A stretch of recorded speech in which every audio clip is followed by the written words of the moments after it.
السلام علیکم ورحمۃ اللہ وبرکاتہ اعوذ باللہ من الشیطان الرجیم بسم اللہ الرحمن الرحیم وننزل من القرآن ما هو شفاء ورحمۃ للمؤمنین۔ اللہ تبارک و تعالی نے اپنے کلام میں مومنوں کے لیے شفا رکھی ہے۔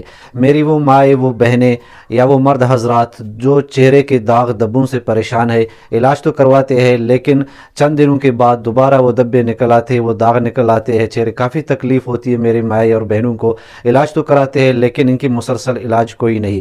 آج میں آپ لوگوں کو ایک ایسا مجرب وظیفہ بتاتا ہوں، مجرب کا معنی تجربہ کیا ہوا وظیفہ بتاتا ہوں۔ آپ نے یقین کے ساتھ یہ وظیفہ صرف چند دن پڑھنا ہے، پھر آپ نے دیکھنا ہے کہ اللہ تبارک و تعالی آپ کے چہرے میں وہ نورانیت عطا کرے گا، آپ کے چہرے میں کس طرح کی نورانیت ہوگی اور آپ کی جان چھوٹ جائے گی وہ داغ دبے اور جو چہرے پہ نکل آتے ہیں ان سب چیزوں سے۔ آپ نے صرف چھوٹا سا وظیفہ ہے، صرف اللہ کے دو نام ہے، وہ آپ لوگوں کو میں بتاتا ہوں اور طریقہ پورا میں آپ لوگوں کو سمجھاتا ہوں کہ کس طرح وہ وظیفہ آپ نے مکمل کرنا ہے۔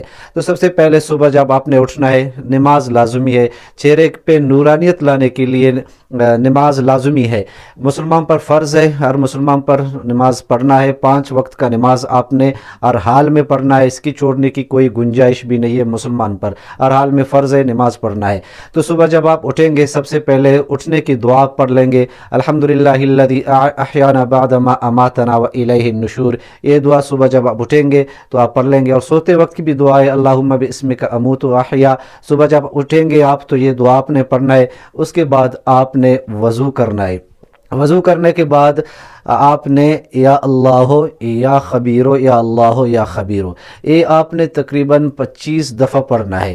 اگر اس سے کچھ زیادہ ہو گیا تو کوئی مسئلہ نہیں، اکثر پوچھتے ہیں زیادہ ہو گیا تو کیا ہو گیا، زیادہ ہو گیا کوئی مسئلہ نہیں ہے، لیکن آپ نے وہم کے ساتھ نہیں پڑھنا، آپ نے ایسے پڑھنا ہے کہ یا اللہ یا خبیرو یہ دونوں ایک دفعہ ہو گیا، یا اللہ یا خبیرو اس انداز سے آپ نے پڑھنا ہے کہ 25 دفعہ یہ مکمل ہو جائے۔ سب سے پہلے تو شروع میں آپ نے درود شریف پڑھنا ہے اور لاسٹ میں بھی آپ نے درود شریف پڑھنا ہے۔ اگر آپ مکمل درود نہ پڑھ سکے تو آپ صلی اللہ علیہ وآلہ وسلم یہ آپ نے لازمی پڑھنا ہے، اول میں اور آخر میں۔ اس کے بعد آپ نے یا اللہ یا خبیرو یہ 25 دفعہ پڑھنا ہے۔ پڑھنے کے بعد آپ جس طرح اس طرح کرتے ہیں دعا مانگنے کے لیے، تو اس طرح آپ نے اپنے ہاتھوں کو کرنا ہے۔ اس کے بعد اپنے ہاتھوں پر آپ نے دم کرنا ہے۔ دم کرنے کے بعد اپنے ہاتھوں کو اس طرح جب آپ وضو کرتے ہیں اپنے منہ دھوتے ہیں تو اسی طرح آپ نے کر لینا ہے، یا دعا کے بعد منہ پر ہاتھ پیر لیتے ہیں تو اسی طرح آپ نے کرنا ہے۔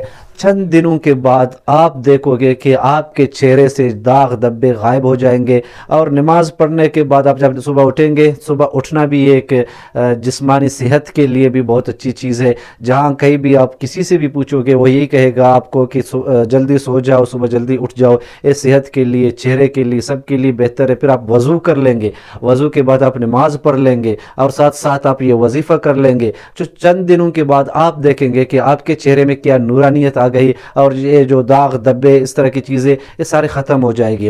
اس طرح جو لوگ اپنے چہرے کو سفید کرتے ہیں کریم وغیرہ سے، لوشن وغیرہ سے یا میک اپ وغیرہ سے، ہماری مائیں اور بہنیں، اس میں ظاہری طور یا تصویر میں سفیدی نظر آتی ہے، لیکن اصل چہرے کی جو نورانیت، جو کشش ہوتی ہے وہ بالکل ختم ہوتی ہے۔ آپ ان کو قریب سے اگر آپ دیکھو گے تو آپ کو بالکل کشش نہیں رہتی، آپ کا دل نہیں چاہے گا کہ اس چہرے کو میں دیکھوں۔ اگر وہ جو نماز پڑھتی ہے آپ ان کے چہرے کو، آپ کا دل کہتا ہے کہ میں ان کا چہرہ دیکھ لوں، کیونکہ نماز سے چہرے میں نورانیت آتی ہے۔ اور خواتین کے بارے میں اگر میں آپ کو بتاتا ہوں، پیارے نبی کریم صلی اللہ علیہ وسلم سے پوچھا گیا سب سے خوبصورت اور سب سے جمال عورت کون ہے، تو پیارے نبی کریم صلی اللہ علیہ وسلم نے فرمایا وہی ہے جو پردہ کرتی ہے۔ تو خواتین کے لیے پردہ ہے، اللہ تبارک و تعالیٰ کی طرف سے حکم ہے اور فرض ہے خواتین پر۔ تو امید ہے آپ سب حضرات اپنے خیال رکھیں گے، اور دعاؤں میں مجھے ضرور یاد رکھنا، اور یہ عمل آپ نے لازمی کرنا ہے۔ انشاءاللہ العزیز آپ دیکھیں گے کہ چند دنوں میں آپ کے چہرے سے داغ دبے بالکل غائب ہو جائیں گے انشاءاللہ۔